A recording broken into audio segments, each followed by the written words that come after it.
Gita chapter 13 verse 22.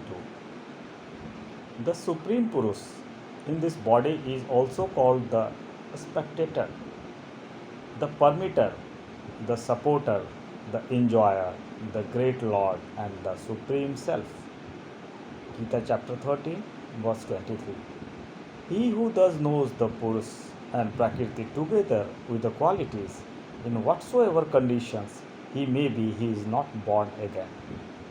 Once you realize the things that what your nature is all about and what your mindset is all about, in which direction your soul is moving, if that rhythm was maintained by you in your complete life, then there is a rare chances to born again, and that is going to bring your soul to that super soul.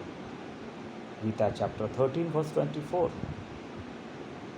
Some by meditations behold the self in the self by the self, others by the Sankhya Yoga, and others by Karma Yoga. Here three things are there. Some are self meditated, or you go with the Sankhya Yoga, or with you go with the Karma Yoga. When you choose any yoga, you are near to the Almighty. Gita chapter 13 verse 25. Some not knowing this themselves begin to worship me after hearing about me from others. Engaged in hearing the descriptions of the self with devotions, those people also rise above the path of birth and death. These are the few ways shown by the Lord Sri Krishna to Arjuna, that how a common human being can reach to the heavenly abode. Gita chapter 13 verse 26. O Bharat Sarva, known that whatever the movable and the unmovable is born, it comes into existence by the combinations of Kshetra and Kshetrajya. Gita chapter 13 verse 27. He who sees the Supreme God existence equally in all beings, the unperishing within the perishing, he verily sees the truth. Gita chapter 13 verse 28.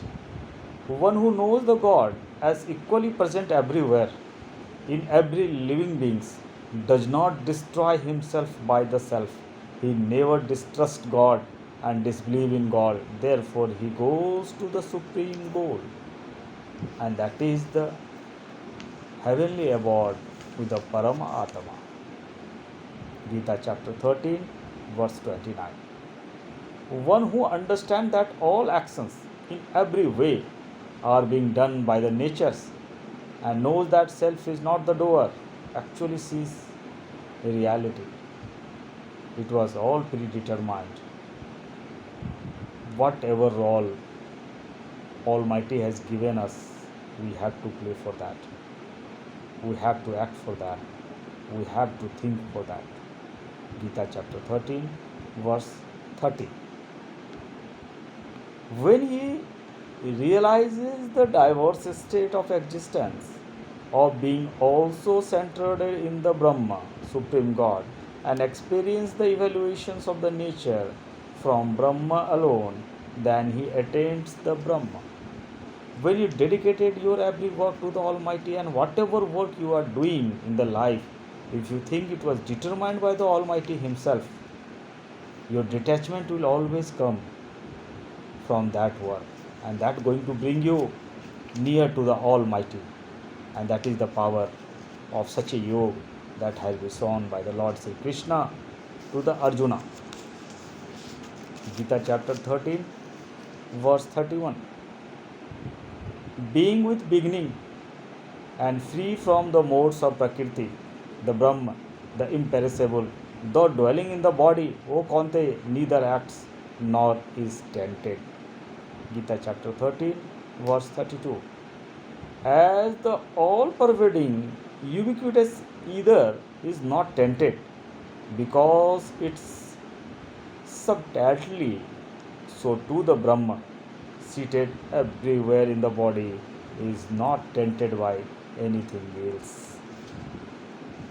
Gita chapter 13 verse 33. O Bharat, like just one sun illuminates the whole world, similarly in all body just one Kshetra, that is Supreme God, illuminates the light of the life. Gita chapter 13 verse 34. Those who comprehend the difference between the Kshetra and Kshetragya with eyes of knowledge and know the process of liberations from bondage in nature attain the supreme. And this yoga, this thought is always going to you near to the Almighty. Whatever work you are doing, you are totally detached from that.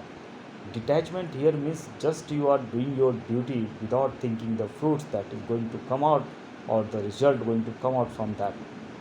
And that dedication is required by your soul with the thought of that whatever is happening, it was all planned by the natures, and nature is always following the order of that Param Shola, that Param Atma, that Almighty.